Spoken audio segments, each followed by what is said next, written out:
Hello and warm welcome to join us with this edition of 8 in English News. I'm Abdulahad Mohammadi.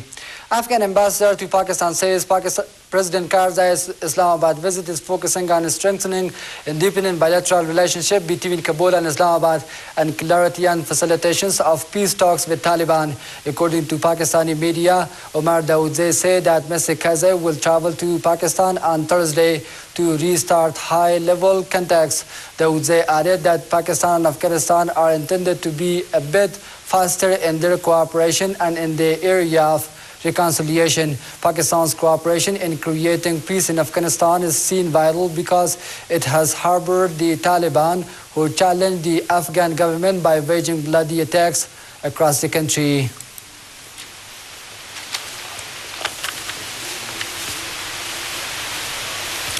U.S. and Afghan officials are weeks away from clinching a security pact allowing an American military mission to stay in Afghanistan beyond 2014.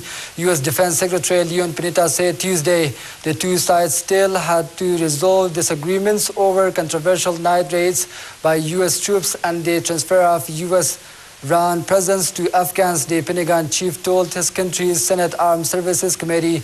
He added that a post-2014 U.S. mission in Afghanistan would likely include counter-terrorism operations against Al-Qaeda and other militants, along with providing U.S. air power, intelligence, and logistical support for Afghan forces.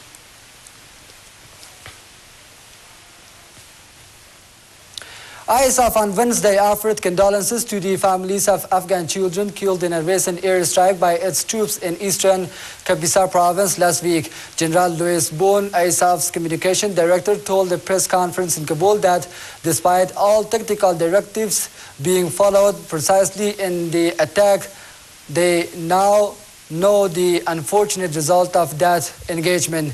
Earlier, a fact-finding team ordered by President Hamid Karzai had found that the victims of the attack in the Najaf district were 8 young boys. Civilian deaths have been one of the biggest sources of friction in relations between the Afghan government and NATO.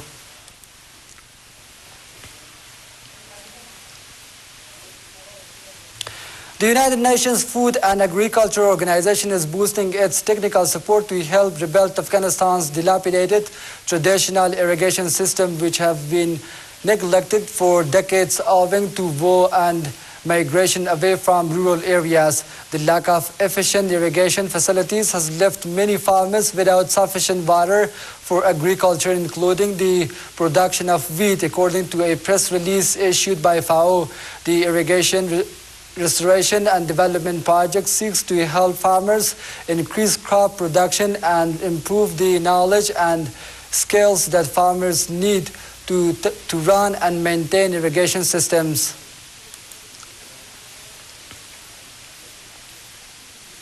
20 years ago on this day, the last Soviet Union occupation soldiers left Afghanistan in a historic defeat by Afghan Mujahideen voluntary forces after more than 9 years of bloody war. On February 15, 1989, General Boris Gromov was officially the last Soviet soldier to stand on Afghan soil before he crossed the Termiz Bridge into the USSR, drawing a close to the long and brutal campaign that Russian politicians were later to call a tragic mistake. The Soviet invasion of Afghanistan had caused millions of Afghans martyred, maimed, and forced to leave the country, shattering the Afghan society. Islamabad publicly admitted on Thursday that it had allowed NATO to use Pakistani airspace to fly supplies into Afghanistan despite a more than 2 months blockade on the border crossings. Pakistan has allowed the US and NATO to use its airspace for supplies to their forces in Afghanistan on humanitarian grounds. The permission has been given for food items, Pakistan's Defense Minister Ahmad Mukhtar said in Islamabad. Relations between Pakistan and the United States sunk to an all-time low after a NATO cross-border airstrike killed Pakistani soldiers along the Afghan border. Syrian government forces resumed the bombardment of homes on Wednesday for the 12th successive day, activists said. Meanwhile, Syrian forces launched an offensive on the city of Homa early on Wednesday, firing on residential neighborhoods from armored vehicles and mobile anti-aircraft guns. Opposition activists said after 49 people were killed in crackdown across the country.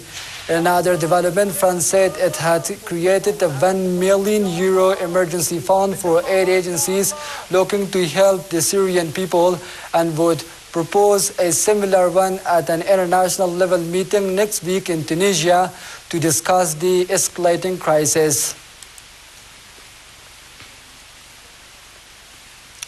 A man thought to be Iranian has had both legs blown off after attempting to throw a bomb at police in the Thai capital Bangkok. Officials say 2 other explosions were reported in the same basic commercial district of the city, injuring 4 other people. Police said one blast took place at the house the injured man rented with other Iranians. One of those men also threw a bomb at a taxi in the capital. Last month, the U.S. Embassy warned of possible attacks in Bangkok. The Bangkok's blast came just a day after 2 bomb attacks targeted Israeli diplomats in India and Georgia, which were blamed on Iran, but Tehran denied its involvement in the incidents.